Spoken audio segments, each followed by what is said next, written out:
Salut à tous, je regardais l'autre jour une vidéo de Charlie Munger, le célèbre acolyte de Warren Buffett, lors d'un meeting annuel de Berkshire Hathaway, et je me disais que le mec a raison sur toute la ligne. Pour lui, avoir 3 actions en portefeuille, ça suffit. Pas besoin de surdiversifier. C'est une idée à laquelle j'adhère complètement. Si on sait, qu'on a identifié de belles sociétés, une poignée de belles entreprises auront sur le long terme de très bonnes performances.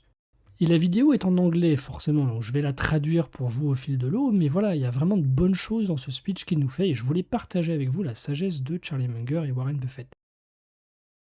What is taught in modern corporate finance courses is twaddle. Ce qu'il nous dit là, c'est que pour lui, ce qui est enseigné en cours de finance d'entreprise, c'est des balivernes.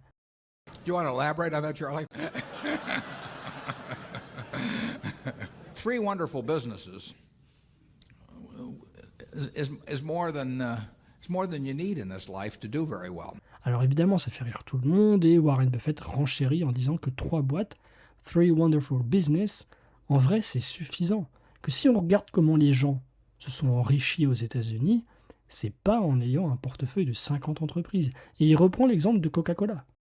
And the average person isn't going to run into that. I mean, if you look at how the fortunes were built in this country, they weren't built out of a portfolio of 50 companies. They were built by someone who identified with a wonderful business. Coca-Cola is a great example. A lot of fortunes have been built on that, and there aren't 50 Coca-Colas. En disant que cette action a construit la fortune de beaucoup de monde. Et qu'en fait, il n'y a pas 50 Coca-Cola dans le monde. Son opinion, c'est de dire qu'une entreprise qui est véritablement un wonderful business, en vérité, ce genre de boîte est super bien protégée dans la durée contre les vicissitudes de l'économie et contre la concurrence. You know, there aren't 20. If there were, it'd be fine. We could all go out and diversify like crazy among that group and get results that would be equal to owning the really wonderful one. But you're not going to find it. And the truth is you don't need it. I mean, if you have a really wonderful business is very well protected against the vicissitudes of the economy over time and the competition. I mean, you know, we're talking about businesses that are resistant to effective competition. And 3 of those will be better than 100 average businesses. And they'll be safer, incidentally. I mean, there is less risk in owning 3 easy-to-identify wonderful businesses than there is in owning 50 well-known big businesses. Et là, c'est important. Il conclut en disant, et alors là, je suis 100% aligné avec lui, Warren Buffett et Charlie Munger ont eu une grosse influence sur ma façon d'aborder la bourse. C'est que 3 boîtes incroyables auront en fin de compte de meilleures performances qu'un panier de 100 entreprises moyennes ultra diversifiées sur tous les secteurs blabla. Et que ça peut sembler paradoxal, mais en vrai, c'est plus safe. Il y a moins de risques à posséder 3 belles boîtes faciles à comprendre que 50 grands noms très connus, mais moyens en réalité. I'd rather pick, if I had to bet the next 30 years on the fortunes of my family that would be dependent upon the income from a given group of businesses, I would rather pick 3 businesses from those we own than own a diversified group of 50. Charlie? Yeah, what he's saying is that what is taught in modern corporate finance courses is twaddle. Là, je m'arrête un instant pour commenter, c'est qu'au final, moi perso, je préfère avoir que 4-5 lignes en portefeuille. 4-5, Netflix, Google et LVMH par exemple, donc je sais que ce sont de très jolies sociétés, au-dessus de la moyenne en tout cas, que de posséder 50 actions du genre Unilever, Volkswagen, Engie, Carrefour, etc., qui sont des entreprises correctes, mais honnêtement moyennes. You cannot believe this stuff. I mean, it's modern portfolio theory, and It has no utility. I mean, it will tell you how to do average, but I think anybody can figure out how to do average in 5th grade. I mean, it's just not that difficult, and it's elaborate, and there's lots of little Greek letters and all kinds of things to make you feel that you're in the big leagues, but there is no value added. Donc tu as Charlie Munger qui intervient et qui dit c'est fou ce qui est enseigné, la théorie moderne du portefeuille, etc. Tout le monde se marre évidemment. Warren Buffett dit que ça n'a aucune utilité et qu'en somme la théorie moderne du portefeuille ne fait rien d'autre que nous expliquer comment calculer des moyennes. Parce qu'en fait c'est ça que propose cette théorie, rien de plus. Et Warren renchérit en ajoutant que c'est très élaboré, voilà, très sophistiqué avec des lettres grecques et des trucs compliqués qui donnent l'impression de faire des choses très savantes et d'être dans la cour des grands. Je pense qu'on peut le traduire comme ça, mais au final ça n'a aucune valeur ajoutée. I have great difficulty with it because I am something of a student of dementia, and I have, We hang around a lot and I together. can ordinarily classify dementia, on some theory structure of models, but the modern portfolio theory, it involves a type of dementia I just can't even classify. Something very strange is going on. Yeah. If you find three wonderful businesses in your life, you'll get very rich. And if you understand them, bad things aren't going to happen to those three. I mean, that's the characteristic of it. By the way, maybe that's the reason there's so much dementia. If you believe what Warren said, you could teach the whole course in about a week. Bon, après il se marre et Warren reprend un peu de sérieux pour dire que bon, soyons sérieux, si vous trouvez 3 excellentes sociétés, vous deviendrez très riche. La caractéristique de ces très belles boîtes d'exception, c'est qu'il ne leur arrivera rien de mauvais. À nouveau, elles sont simples à comprendre et très bien protégées contre la concurrence. Et là, j'adore la vanne de Charlie Munger qui ajoute, il a toujours son grain de sel, lui, il dit que la démence qui entoure tout ça, l'investissement, machin, en vrai, le problème, c'est que si on suivait les conseils de Warren, on bouclerait le programme, les cours de finance en 1 semaine. Yeah, and the high priest wouldn't have any edge over the lay people, and that never sells well. Right. But I'm thinking about not only Microsoft, but say Pfizer and J&J, all three companies which have already proven that not only do they have a great product, proven management over 10 to 15 years, great market share positions, which are not easy to get into.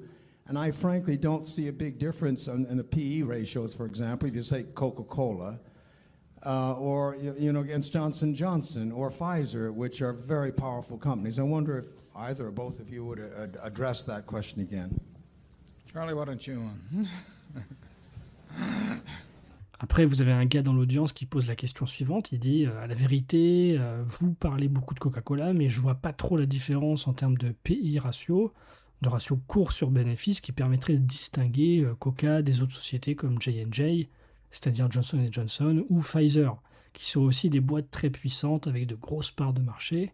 Ce à quoi Warren répond que If you have something you think you understand that looks very attractive to you, we think it's smart to do what you understand. If we'd been unable to find companies, slender talents, we well might have been in the to it. We don't sneer at it. Other people with more talent have found that a wonderful course of action. We generally look at businesses. We feel change is likely to work against us. We do not have great ability. We do not think we have great ability to predict where change is going to lead. We think we have some ability to find businesses where we don't think change is going to be very important. Now, at a Gillette, the product is going to be better 10 years from now than now, or 20 years from now than 10 years from now. You saw those earlier ads going back to the Blue Blade and all that. The Blue Blade seemed great at the time, but the shaving technology gets better and better. But là où ils estiment être doués, c'est pour identifier des sociétés sur lesquelles il y aura finalement assez peu de changements dans la durée, ou du moins que les changements ne seront pas si importants que ça. Et il prend le cas de Gillette, le numéro 1 du rasoir. On peut dire ce qu'on veut, sur ce secteur d'activité, il ne va pas se passer grand-chose. Je veux dire, une lame, c'est une lame. Peut-être qu'à la marge, il y aura des changements, que les rasoirs d'aujourd'hui sont plus efficaces, mais en fin de compte, c'est un produit très stable. On continuera à se raser, a priori. Et qu'en plus, ils ont toute la chaîne de distribution, donc les gens continueront à acheter le produit Gillette et pas forcément un autre. Ça, c'est des actifs très difficiles à détruire.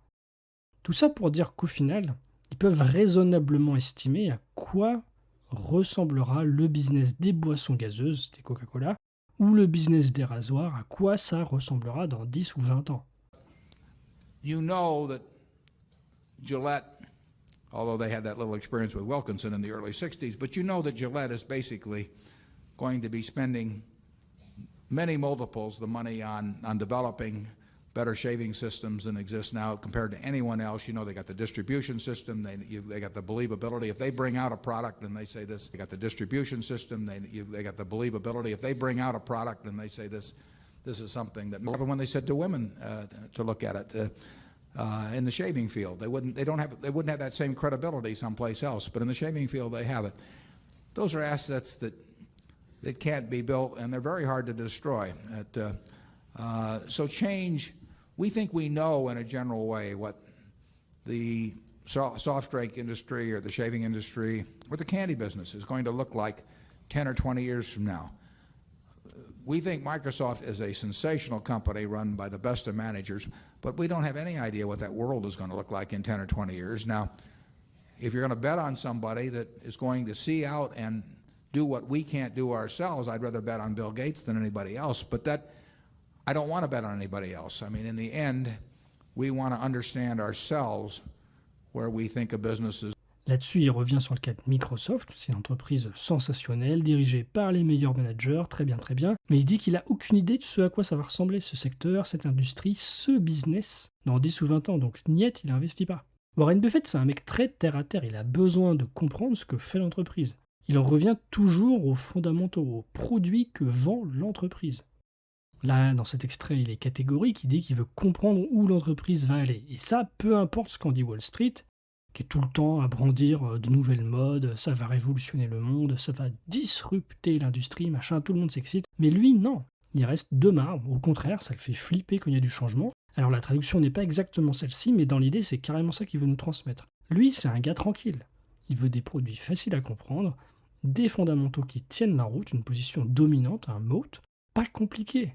Et que 3 boîtes comme ça, les amis, vous deviendrez riches, ça va pas chercher plus loin. Et je me reconnais beaucoup là-dedans.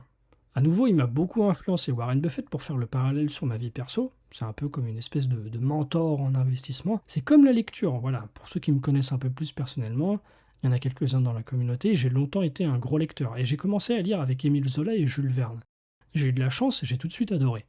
Et même si plus tard j'ai découvert beaucoup d'autres grands auteurs, Tolstoï, Balzac, que j'ai rencontrés plus tard, en vrai, j'en reviens toujours à Zola et Jules Verne. Et quand j'ouvre un livre de ces deux-là, je le lis avec une saveur un peu différente, comme une sorte de nostalgie. Warren Buffett, c'est exactement la même chose. C'est lui qui m'a fait rêver en premier. Après, j'ai découvert d'autres grands investisseurs et des économistes aussi, Friedman, Markowitz et compagnie, mais comme pour Zola et Jules Verne, j'en reviens toujours à Warren Buffett au final. Et voilà, je vous raconte un peu ma vie, mais il raconte avec le chewing-gum la même chose qu'il racontait avec Gillette et Coca-Cola. Going, and if somebody tells us the business is going to change a lot, in Wall Street they love to tell you that that's great opportunity. They don't think it's a great opportunity when Wall Street itself is going to change a lot, incidentally, but it's a great opportunity. We don't think it's an opportunity at all. I mean, it scares the hell out of us because we don't know how things are going to change. We are looking, when people are chewing gum, we have a pretty good idea how they chewed it 20 years ago and how they'll chew it 20 years from now. And we don't really see a lot of technology going into the art of the chew, But, so that, as long as we don't have to make those other decisions, why in the world should we? I mean, if I had all kinds of things we don't know. And so why go around trying to bet on things we don't know when we can bet on the simple things?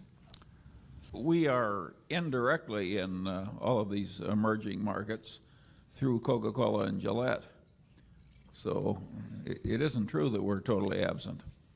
No, well, at Coca-Cola, the international markets are 80% of profits, actually a little more. Gillette, I think they're about 70% or so. So we love the international aspects of the Coca-Cola or Gillette businesses, and That's a very major attraction. But the management of those companies is focused on that. But C'est que le marché du chewing-gum va pas être révolutionné. Ça a toutes les chances dans 20 ans de ressembler à ce que c'est aujourd'hui. Et qu'il arrive donc à se projeter assez facilement. C'est ça qui va déterminer pour lui s'il tient là un bon investissement. Donc ouais, inutile de bouleverser son portefeuille tous les 4 matins, et pourquoi parier sur des choses qu'il ne connaît pas plutôt que de parier sur des trucs simples qu'il connaît sur le bout des doigts. C'est ça son message dans cette vidéo. Et là, point très important, c'est que Charlie Munger insiste sur une autre chose et dit que de toute façon, Berkshire Hathaway et leur holding est déjà exposé d'une certaine façon au marché émergent, etc. À travers Coca-Cola et Gillette. Donc c'est faux de dire qu'ils n'ont aucune exposition là-bas. En vrai, même en Chine, on boit du coca. Et même au Brésil, les hommes se rasent. La vérité sur le Coca-Cola, à l'époque de ce speech en tout cas, Warren dit que 80% des profits de la boîte, c'est pas aux États-Unis, c'est dans le reste du monde. C'est dire à quel point la boîte est dominante. Idem sur Gillette, avec 70% environ à l'international. Donc voilà les amis, ce speech qui est en anglais, que j'ai essayé de vous traduire en surface pour vous transmettre les idées que ces deux-là essaient de nous communiquer. N'hésitez pas à partager vos commentaires, ça me ferait toujours plaisir de répondre à chacun d'entre vous dans la mesure du possible. Et voilà, j'ai un nouveau Discord, donc j'ai mis le lien en description si vous voulez vous y inscrire, ça ferait plaisir de vous retrouver sur un forum pour échanger plus directement. On se dit à très bientôt, ciao les amis.